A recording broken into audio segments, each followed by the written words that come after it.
So we finally made it over to downtown, about to head inside the Buena Vista Museum, so let's go ahead and take a look.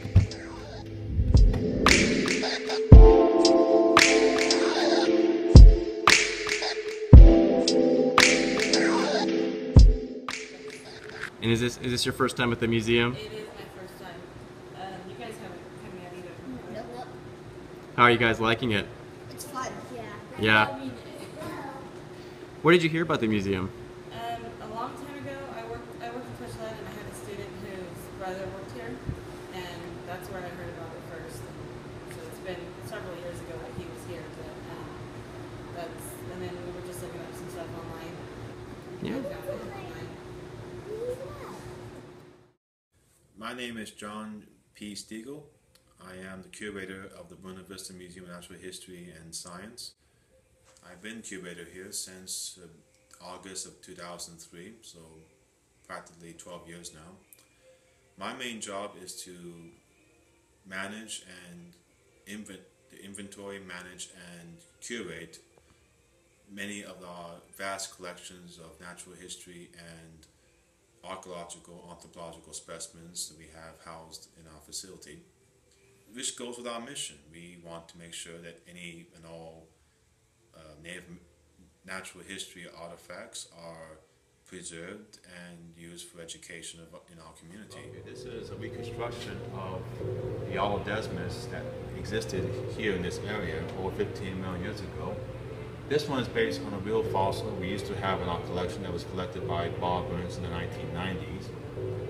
And this plaster cast skeleton shows you how he would have dived into the water, how he would have swam basically. So you see him in a more swimming pose as opposed to like a generic upright pose in which you see the head up and the neck like in this picture you see here. This one is more dynamic in his movements.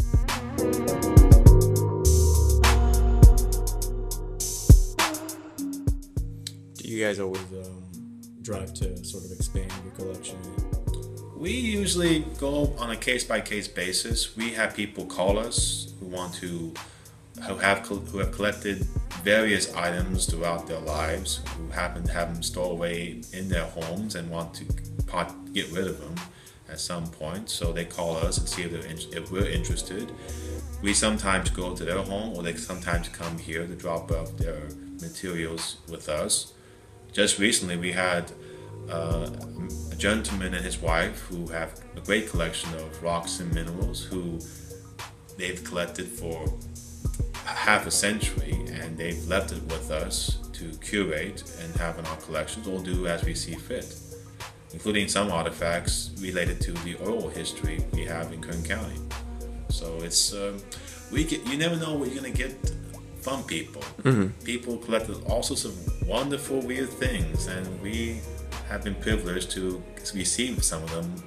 We've curated and placed some of it here on display.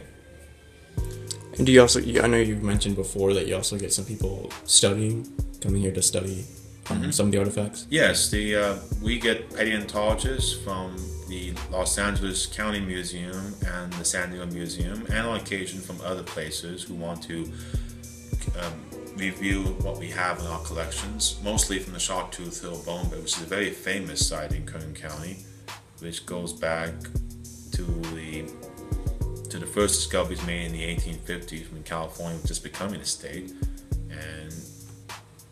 and people were wanting to look at what we have here. And what you see on display, most of that was collected by one of our founding members of our museum, the late Mr. Bob Burns, a great man who even owned some property up in the foothills where he would collect the fossils himself. And originally our museum started as a repository for his collection, but over time we expanded to include collections of Native American artifacts. We've included rock and mineral collections from various individuals and organizations in California, and of course dinosaurs. You have to have dinosaurs in the museum. I mean, and that's a big draw nowadays. It's been a big draw then, and it's a big draw now. What would you say is the hardest part of being a curator here at the museum? The hardest part is mostly the massive quantity of materials to manage at any one time.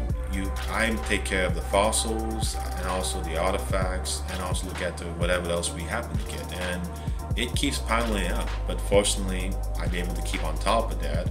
But it's not just more than just numbering the materials. You have to keep track of it. You have to make sure you have a good spreadsheet to in your computer database to know where things are, and to update it when you make new discoveries on these or changes to the collection. So the hardest part is keeping up with the changes in curation, which is the new computer programs being made, the new techniques in preservation, and making sure you make this accessible for the researchers and for educators. That's really the toughest part.